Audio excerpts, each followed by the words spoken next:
Mr. D at In the Middle with Mr. D1 at blogspot.com with some guidelines for teaching Lesson 3, the ear training component of S Cubed. It's available on Teachers Pay Teachers at Music in the Middle with Mr. D.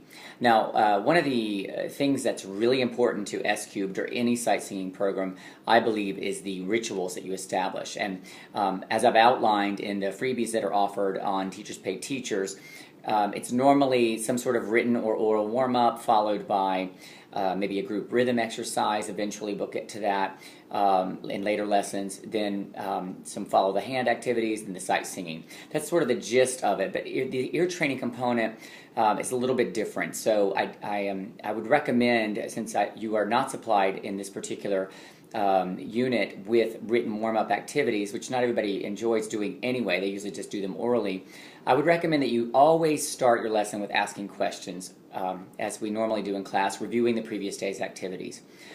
For example, in day one, because this particular unit could go anywhere from 3 days to 10 days, depending on the class, and how much ear training they need.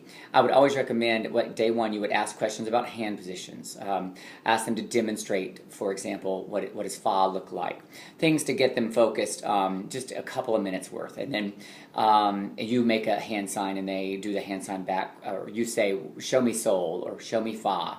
And where would you place it? Things like that on the first day. And then you go into the game, and then some follow the hand. And when you do the game, I didn't supply specific forbidden patterns because, quite frankly, it's not that important. What I would recommend, however, is that you do do, ti lots during this particular forbidden pattern. You sing it a lot. Make your patterns all about do and ti. Do, ti, la, do, ti, do, ti, ti. Things of that nature, and just repeat those patterns so they're getting the T in their ears. And then for follow the hand, I would recommend for each day, however long you do this lesson, you only go from low do to high do, maybe C to C, for example, or D to D.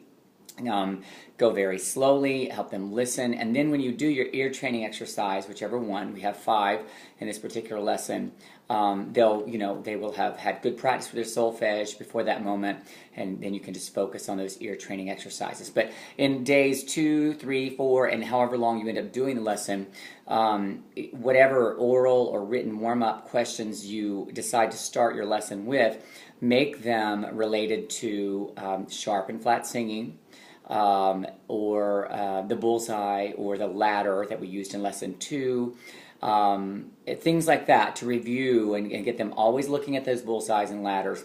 The visual components are really important. Just keep those little warm-ups brief so that you can focus on the actual training. And then in lessons 4 and beyond, we get more and more and more into the daily rituals that are well established. And by, for example, lesson 19, 20, 21, you're just flying through them. You've got them all in place. But right now we're just kind of trying to get the groundwork in place very solidly with their ears. So those are just some recommendations. I hope it's working for you in your classroom. Have a great day.